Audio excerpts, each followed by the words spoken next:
They went in search of food. Instead, they came under fire. At least 7 reportedly killed this morning, crossing through Israeli military lines to stave off starvation. Adding to more than 1,000 the UN says have been killed near Israeli-backed distribution centres since Israel blocked the UN's own aid. They shot the young men. They killed them because they were hungry. Let the aid through with dignity. To avoid such scenarios, more food was dropped by parachute today, by Jordanian and Emirati planes with Israeli consent. One UN aid agency called it an inefficient and expensive distraction. And it's a mark not just of the desperation on the ground, but of the world's desperation to help. The aid being dropped is not enough for the starvation of the Palestinian people. There are millions of people who can't get food for their children. Of far more impact are the dozens of trucks crossing into Gaza from Egypt, after Israel eased its blockade, all the while claiming that there was no blockade. Any idea that this is a U-turn in government policy is officially denied. Any admission of starvation is officially denied as well. Israel is presented as though we are applying a campaign of starvation in Gaza. What a bold-faced lie. There is no policy of starvation in Gaza, and there is no starvation in Gaza. We enable humanitarian aid throughout the duration of the war to enter Gaza, otherwise there would be no Gazans. In Scotland this afternoon, Donald Trump refrained from public criticism of Israel's leader, though he said he had told him to fight the war differently, and he admitted that there is starvation. Some of those kids that's real starvation stuff, I see it, and you can't fake that, so we're going to be even more involved. And without giving details, he suggested that America would ensure that food distribution centres would somehow be made safe. We're going to set up food centres and where the people can walk in and no boundaries. We're not going to have fences and, they can't, they see the food from 30 you would say, yards away, and they see the food. It's all there, but nobody's at it because they have fences set up that nobody can even get it. It's crazy what's going on over there. But Gaza's hunger has reached a tipping point, which only a large and immediate aid operation can reverse. The UN claims over 60 have died from malnutrition this month, compared with 11 in the first half of this year. Heba Al-Gamari does the round of soup kitchens at 6:30 every morning. But what her son really wants is one piece of bread. Our children are dying from hunger, and psychologically we have no more energy to stand at the soup kitchens and get food. We want everything to open and this whole situation to end. Israel's new daily pauses in the fighting are confined to 3 areas housing refugees. Though overnight at least 24 people were killed in airstrikes, including one here outside Khan Yunis, where refugee tents were destroyed. Eyewitnesses said women and children were among the dead.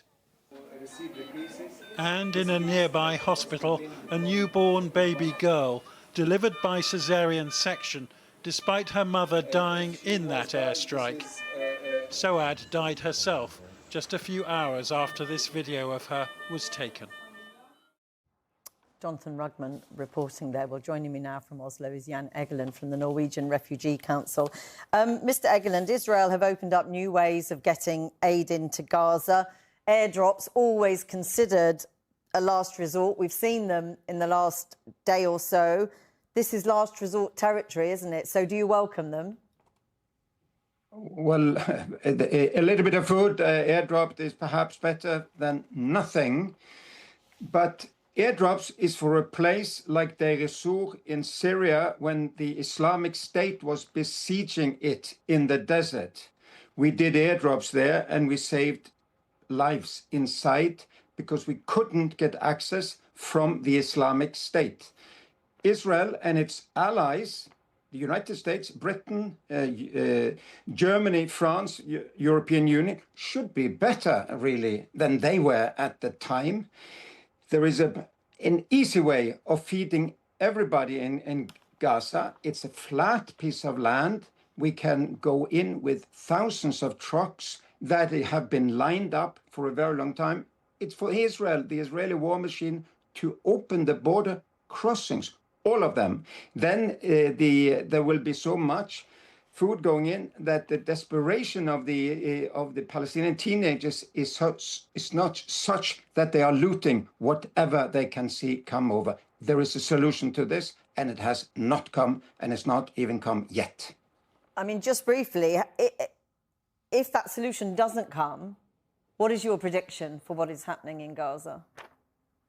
That will have much more preventable death. I mean, people are starving to death as we speak. So the Israel and its allies, those providing arms for this, have their fingerprints all over a crime scene, because it's a war crime to deliberately starve entire populations. These women and children are completely innocent of the horror of Hamas on the 7th of October.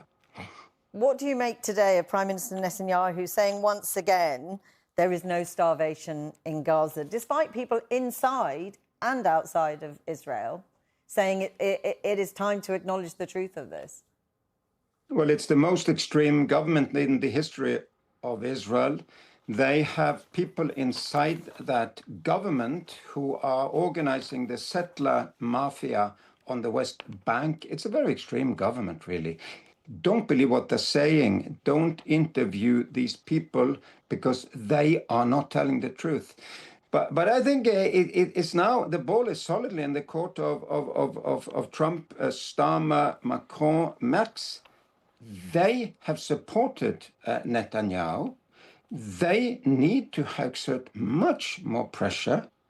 If not, they will be accomplices to this President Trump mass today, death. Yeah. President Trump today openly disagreeing with the Israeli Prime Minister about this issue of starvation. Yeah. Can it make any difference?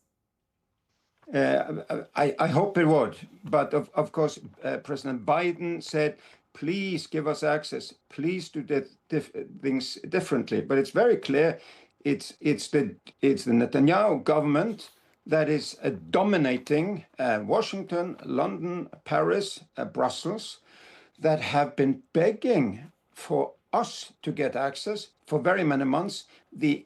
But the diplomatic impotence has been astounding here, really. I hope it will change. I hope it will change now, because it's visible to everybody what has happened, Trump what will today, happen.